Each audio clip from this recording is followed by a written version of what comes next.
Hey guys, today we are going to talk about entropy. Essentially, entropy is a fancy word for uncertainty. Now, it is important to define uncertainty or entropy rigorously because in information theory, the main thing we're concerned about is quantifying changes in uncertainty after receiving a message.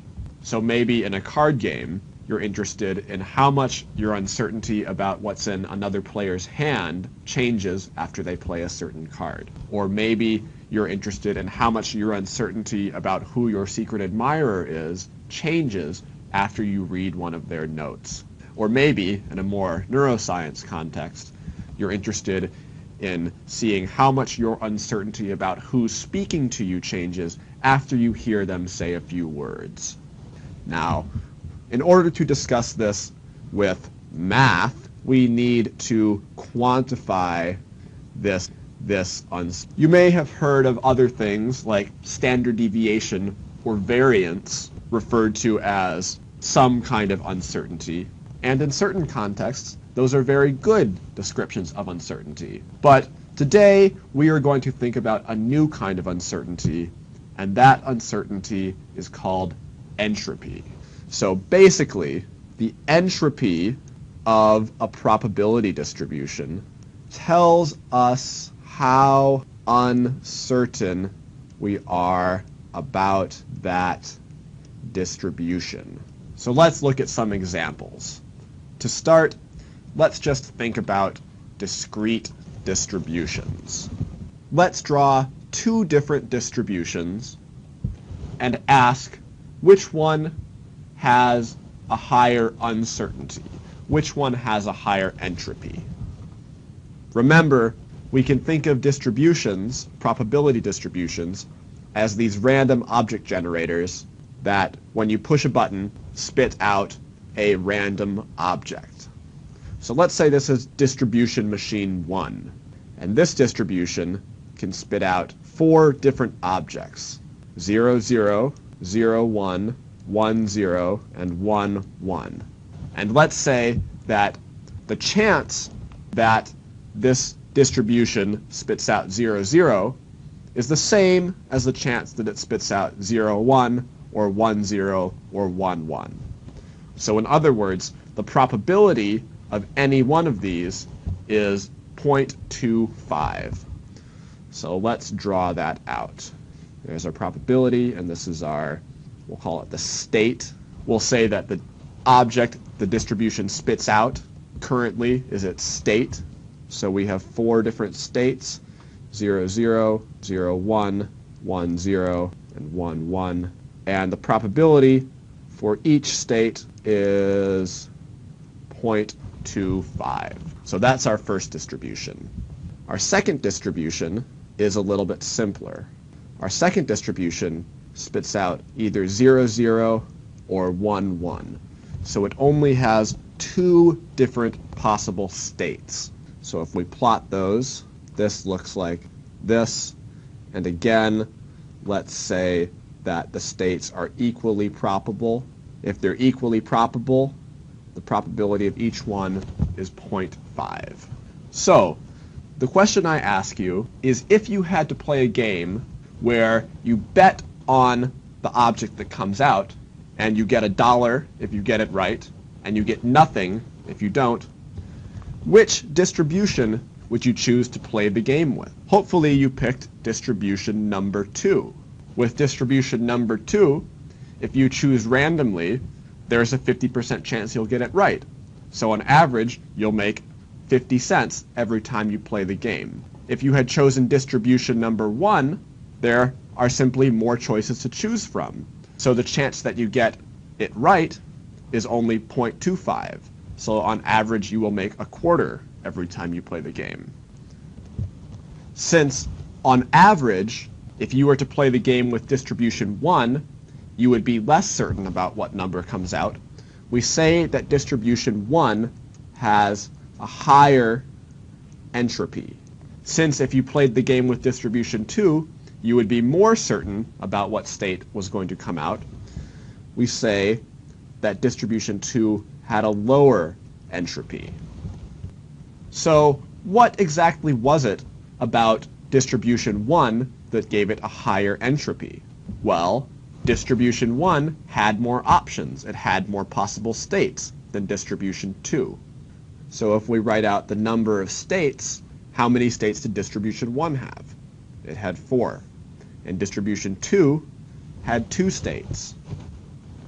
So in a way, the uncertainty is just the number of possible states the distribution has. And in fact, that's all entropy does. All that entropy does is count the number of states. And we write entropy as H in information theory. However, the entropy does not just count the number of states directly. It actually takes the log of the number of states. So let's write H equals log number of states. And we usually use log base 2. So what's the entropy of the first distribution? Log 2 of 4 is just 2. And what's the entropy of the second distribution? Log 2 of 2 is just 1. So the second distribution has a lower entropy. It has a smaller number of available states. So here is our definition. The entropy, H, of a random variable, let's say x, is the log of the number of states that x can take on. This is the case if all states are equally probable. Let's do a couple more examples. What if your distribution is over colors? So every time you push your random number generator button, you get a color out. And we'll call the color X. So your options are red, green, blue, orange, yellow, or violet. And they're all equally probable with a probability of 1/6. How many states are there? Well, there are only 6 states. That's not too hard to fill out. What is the entropy of this distribution? That's just log of the number of states. Log 6, that's about 2.6. What if we have a distribution over a 3-dimensional vector? So x1, x2, x3. And let's put a constraint that says, in this vector, you are always going to have 2 zeros and 1 1. So maybe x1 is 1 and x2 and x3 are 0. And let's say that there is an equal probability that the 1 is in any one of those places. So our 3 possible states are 1, 0, 0, 0, 1, 0, or 0, 0, 1. And the probability of each one of those is 1/3. How many states are there? 1, 2, 3. 3 states. What's the entropy? Log 2 of 3. That's about 1.6. What if our distribution is over 3-dimensional vectors where each element has a 50% chance of being a 1 and a 50% chance of being a 0? So the probability that xi, any arbitrary element, is 0 is 0.5, and the probability that any arbitrary element is 1 is 0.5. How many states do we have? There are 8 possible states. You can go ahead and count those up. The entropy of a distribution over 8 equally probable states is log 2 of 8, which is 3. What if we had the same deal, but with a 10-dimensional vector? Now the number of states is 2 to the 10. So log 2 of 2 to the 10 is just 10? What if it's a 100-dimensional vector? Now there are 2 to the 100 possible states. So the entropy of that is 100. And maybe now you can see why we use the logarithm for entropy rather than just the number of states. If you wanted to, you could have defined entropy as just the number of states, but that would have made the math a little harder because you would be dealing with these really big numbers all the time. Using the logarithm makes it so you don't have to deal with numbers like 2 to the 100. You can deal with a smaller number, just 100. Okay, hopefully that is not too confusing. The more possible states there are, the larger your entropy, the larger your uncertainty about what state your distribution will spit out. But what if the states are not all equal? What if some states are more probable than others? Well, this should change the entropy. So in that first example, when we were playing our game, what if the probability of 0, 0 for this first distribution was 0.99, and the probability of any of the other options was 0.01? In that case, the game suddenly becomes a lot more certain, and it's very easy for you to just bet on 0, 0 every time and make quite a bit of money. Therefore, when the states do not have equal probabilities, the entropy should decrease. You should be less uncertain about the distribution. We need a way to generalize the definition of entropy to take into account situations where not all states are equally probable. So let's say we have some distribution. Maybe there are 3 different states, A, B, and C. This is the probability.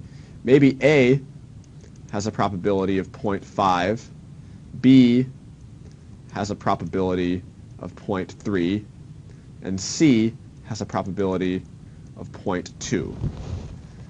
The entropy of this distribution should be less than the entropy of the distribution where the probability of A and the probability of B and the probability of C were all 1/3. So we need to generalize the formula h of x equals log of the number of states. And here's the answer.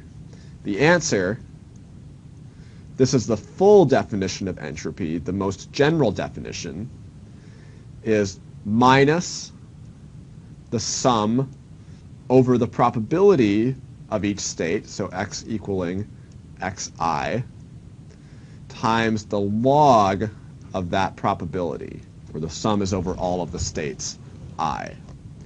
This is the general definition of entropy.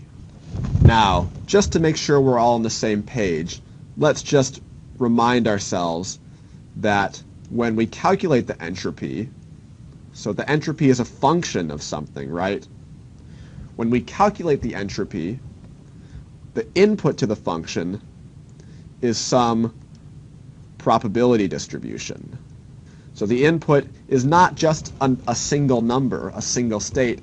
The input is an entire distribution over states. The output, however, is just a single number that characterizes how uncertain that probability distribution is. So remember, it's important to think about what the inputs to functions are and what the outputs to functions are. However, even though the input is the entire probability distribution, we usually just write h of x, where that random variable x stands in for the whole probability distribution over x. So this seems like kind of a weird definition, a weird way to generalize something. We no longer have the log of the number of states in there. It might feel a little off. If you're interested in seeing the full derivation, you can look in the supplementary materials of the course webpage. But for now, I just want to talk through a bit of the intuition about what's going on. First of all, since this is a generalization, it should work in the specific case in which all of our probabilities were equal. So let's just check and make sure. So this is the special case that we started with. So if all probabilities are equal, so let's say we have n different states and all of the probabilities are equal. That means that P of x equaling x sub I is just 1 over n. So we can plug in 1 over n for P of x equaling xi in our equation for entropy. So we have entropy of x is equal to minus sum over I 1 over n log 1 over n. We can bring the 1 over n outside and the minus inside, but minus log of 1 over n is just equal to log of n. So when we do that sum, we have 1 over n times n log n, which is just equal to log n. So in fact, we get back the log of the number of states. So that's good. Second, let's check to make sure that if we increase the probability of a certain state, the entropy of the distribution should go down. So let's just do this with an example. Let's say we have 4 states. If they are equally probable, then we have the entropy is equal to log 2 of 4, which is just 2. What if the probability of the first state is 1/4, the probability of the second state is 1/4, the probability of the third state is 0, and the probability of the fourth state is 1/2. What does the entropy equal? Well, let's plug in our formula. So we have minus, we'll make everything negative, and now we're doing the sum. 1/4, that's the first probability, log of 1/4, plus 1/4 log of 1/4, plus 0 log of 0, plus 1/2 log of 1/2. So the 0 term goes away, and we're left with minus 1/2 log of 1/4 plus 1/2 log of 1/2, which is equal to 1/2 log of 4 plus 1/2 log of 2. Log of 4 is 2, so 1/2 of 2 is 1, and log of 2 is 1, so 1/2 of 1 is 1/2. So that equals 3/2, and it is in fact less than the case where we had equally probable states.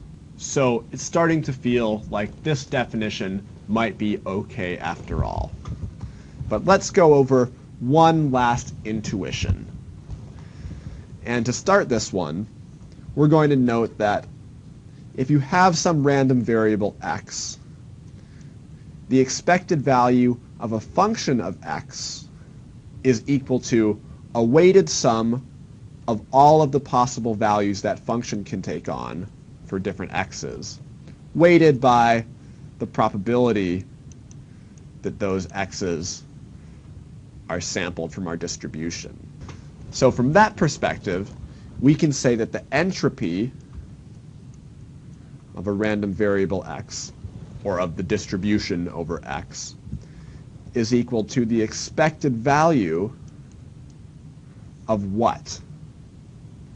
Well, that function is minus log of the probability of x equaling xi.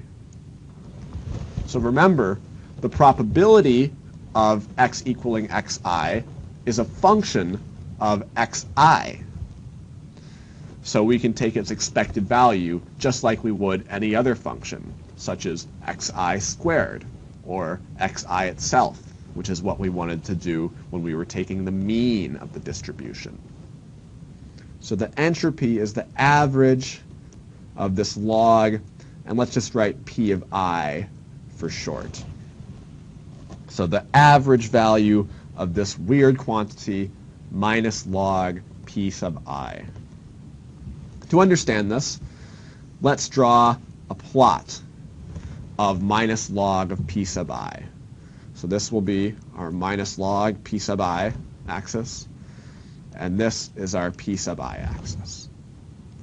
Since probabilities are always between 0 and 1 for a discrete distribution, we're only worried about what's going on between 0 and 1.